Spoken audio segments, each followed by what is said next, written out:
Hello students, स्वागत है आपका केमिस्ट्री एजुकेशन एजुकेम में। And today we will discuss the question answer of NCERT exercise. Okay,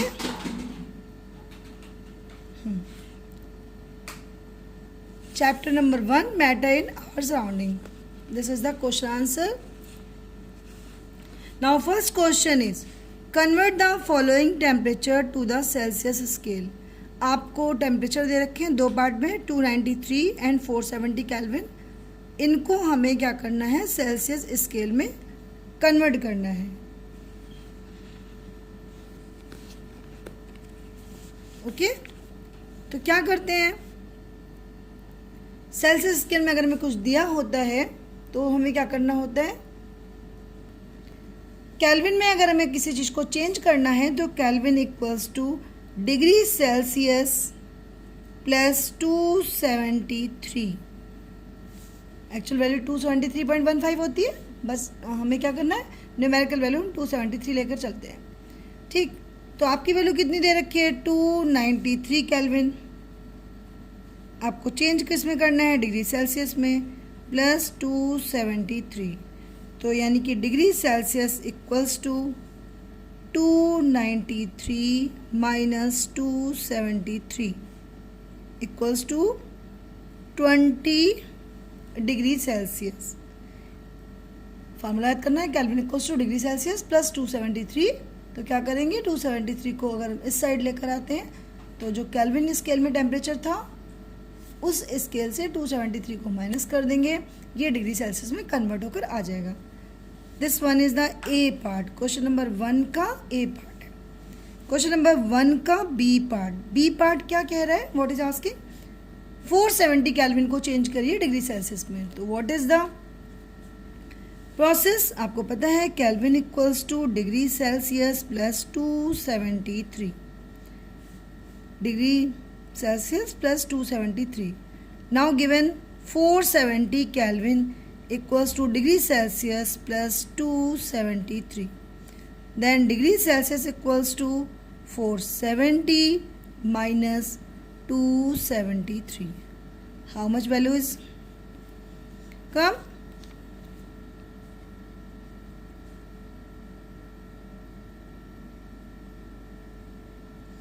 Then 10 में से 3 को डायरेक्ट करेंगे, आएगा 7, यहाँ पे कितना हो जाएगा 6, यानी कि 9। 16 में से 7 को डिवाइड करेंगे, आएगा 9, यहाँ से चला गया है 1, यानी कि यहाँ पे बची वैल्यू 3 में से 2 को क्या, 197 degree Celsius. Okay, now question number 2 A part is that convert the following temperature in the kelvin scale. What is given, 25 degree Celsius and 373 degree Celsius. इन टेम्परेचर्स को हमें केल्विन में चेंज करना है। Then how can we change, we will use same formula.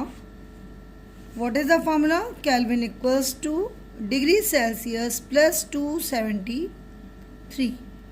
Then degree Celsius is 25 plus 273। Then how much, this will be 298 kelvin. Okay, 298 kelvin. Same formula इस बार degree Celsius में आपको values दे रखी हैं, 273 को आप ऐड कर देंगे। नाउ 2 का B part, what is saying, 373 degree Celsius. तो Kelvin equals to degree Celsius plus 273। Degree Celsius is given as 373 plus 273. Then how much value is come, 6, 4,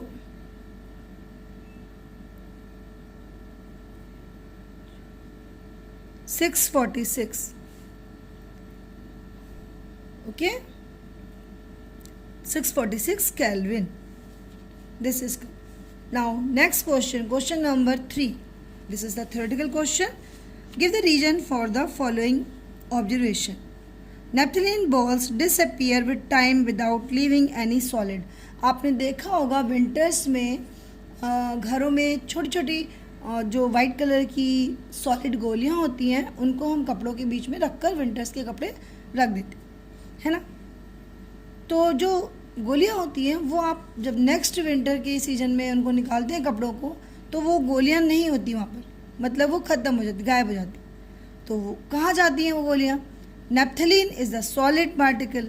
ठीक है, नैप्थलीन की गोलियां बोलते हैं उन्हें, और वो सॉलिड होते हैं जो कि थोड़े टाइम बाद अपने आप सबलाइम कर जाती हैं. क्या कर जाती हैं? सबलाइम कर जाती हैं, बाय विच जो पार्टिकल्स होंगे वो क्या हो जाएंगे? सीधे सब्लिमेशन. सॉलिड डायरेक्टली क्या होता है? गैसेस स्टेट में चेंज हो जाता है. This process known as sublimation. तो आंसर क्या होगा इस क्वेश्चन का? Naphthalene balls disappear due to sublimation. Now question number 3rd B part. What is written here? We can get the smell of perfume sitting several meters away. अगर किसी ने perfume का use किया होता है तो हमें बहुत दूर तक उसकी स्मेल आ जाती है. वाई? तो परफ्यूम में क्या होता है? छोटे छोटे पार्टिकल्स होते हैं जो पूरे एयर में डिस्पर्स हो जाते हैं, फैल जाते हैं. मतलब क्या है? उसको हम किस प्रोसेस को, जब सेल्फ मिक्सिंग होती है तो उसे क्या बोलते हैं? डिफ्यूजन बोलते हैं.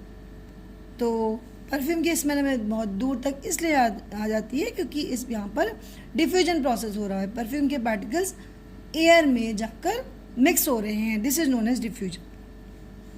Arrange the following substances in increasing order of forces of attraction between the particles. यहाँ पर वाटर, शुगर और ऑक्सीजन दिया हुआ है. यहाँ पे ये पूछा गया है कि इनके फोर्स ऑफ अट्रैक्शन के बेसिस पर इनको इंक्रीजिंग ऑर्डर में बताइए. तो फोर्स ऑफ अट्रैक्शन मतलब पार्टिकल का पार्टिकल से बाउंडिंग. तो पार्टिकल पार्टिकल बाउंड कब होते हैं? जब क्या होता है? सॉलिड में सबसे ज़्यादा फोर्स ऑफ अट्रैक्शन हो, उसके बाद लिक्विड में, एंड सबसे कम फोर्स ऑफ अट्रैक्शन होता है गैसेस में. तो इसमें सॉलिड, लिक्विड और गैस ढूंढ लो, आंसर आ जाएगा. Water is liquid, sugar is solid and oxygen is gas. तो फोर्स ऑफ अट्रैक्शन का इंक्रीजिंग ऑर्डर बताना है, यानी कि oxygen, then water and then sugar. This will be the order of force of attraction. Now next step. What is the physical state of water at? Physical state of water कब क्या होगी? अगर 25 degree Celsius है, near about ये room temperature होता है, तो water की फिजिकल स्टेट क्या है? लिक्विड फॉर्म में रहेगी. 0 डिग्री सेल्सियस, 0 डिग्री सेल्सियस पे वाटर क्या करता है? आइस में चेंज हो जाता है. And 100 degree Celsius, 100 degree Celsius में जो लिक्विड होता है, एक बोला जाए तो इक्विलिब्रियम की स्टेट होती है.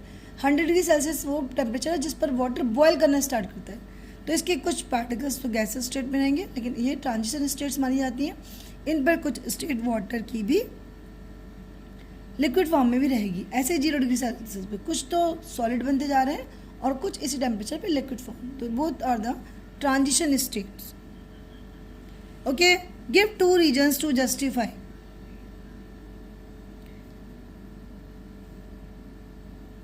Question number 6. Give 2 reasons to justify. A. Water at room temperature is liquid. Water room temperature पर liquid होता है. क्यों होता है? इसको justification देना है. तो water room temperature पर flow कर सकता है. जो flow कर सकते हैं वो liquid या फिर gaseous state में होते हैं. तो water liquid क्यों? क्योंकि ये flow कर सकता है. दूसरा, water का boiling टेम्परेचर 100 डिग्री सेल्सियस होता है ना. वाटर के अंदर force of attraction comparatively solid से कम और गैसियस से ज़्यादा होता है. तो these are the liquid category. And iron almirah is solid at room temperature. जो आयरन की अलमीरा है वो सॉलिड होती है रूम टेम्परेचर पे. आयरन की जो अलमारी होती है, लोहे की अलमारी सभी के घरों में होती है, देखा होगा आप लोगों ने. तो मीनिंग क्या है? ये सॉलिड है. क्यों? क्योंकि आप जब लोहे की अलमारी को देखते हैं तो आप देखो, this is the heavier body, solid particle, यानी कि बहुत ज़्यादा पास पास में इसके पार्टिकल हैं. ओके, इसको जो इसकी जो डेंसिटी है that is too much high. तो सॉलिड क्या होते हैं? ये फ्लो नहीं कर सकते, इनको कंप्रेस नहीं किया जा सकता. तो सॉलिड क्यों है ये? इनमें से कोई भी प्रॉपर्टी आप लिख देंगे, वो जस्टिफिकेशन है. Okay, now next question 7 to 9 we will discuss in next video. Okay, thank you बच्चों, thank you. This is a very helpful video for NCERT exercise of class 9th chapter 1 matter in our surrounding. Okay, take care, bye bye.